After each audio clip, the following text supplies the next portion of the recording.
今日感恩傳承想分享俾大家，佛堂傳承咗40幾年嘅麵豉醬，材料包括冬菇約8朵、冬菇腳約半碗、豆卜約16粒、甜麵豉約300克、紅糖約160克，適量嘅素蠔油同埋薑片。首先將冬菇腳同豆卜切粒裝起備用，留意冬菇同冬菇腳要分開處理喎。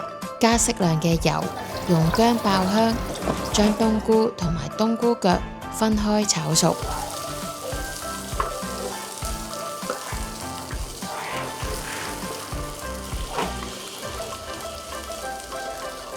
炒到咁上下就可以加水落去燜㗎喇。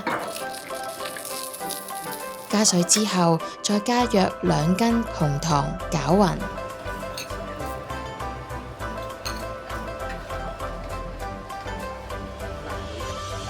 冚蓋燜大概15至20分鐘。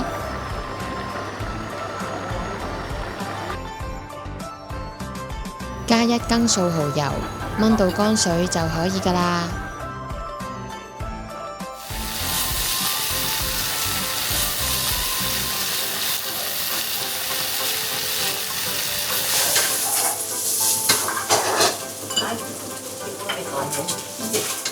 跟住落嚟，我哋準備處理豆卜啦，亦都係加入適量嘅油同埋薑片，加熱至油炸溫度，準備定廚房紙，將切好嘅豆卜放入去炸，炸到佢稍微硬身，咁樣就可以增加麵豉醬嘅口感啦。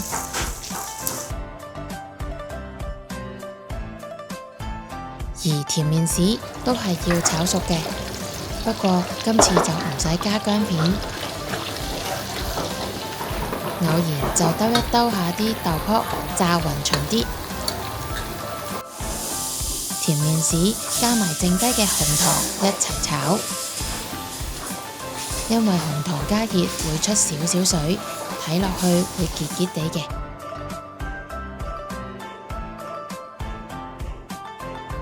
潷起豆卜，放喺廚房紙上面索一索啲油，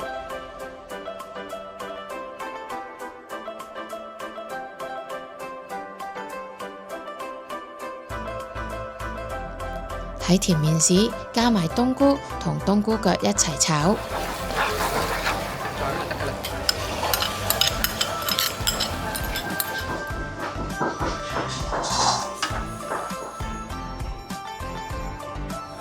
最後先加入炸好嘅豆卜，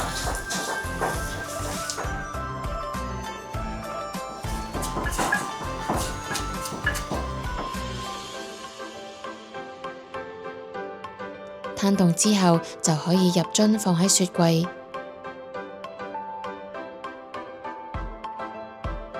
咁今日嘅感恩傳承麵豉醬就完成啦，希望各位鍾意啦。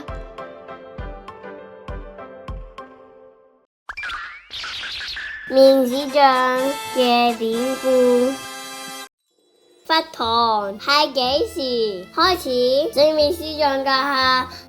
當年為咗慳返每一分錢去交租，飯菜都極其簡單㗎，成日都會用麵豉醬撈飯，仲會加啲橙皮落去增添風味㗎。雖然艱苦，但係修行就樂在其中。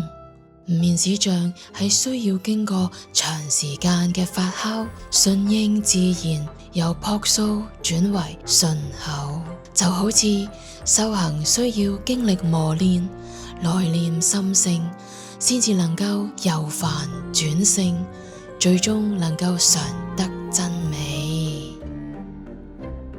麵豉醬總伴隨住白飯，讓後學可以細味前言，昔日克勤克儉嘅精神。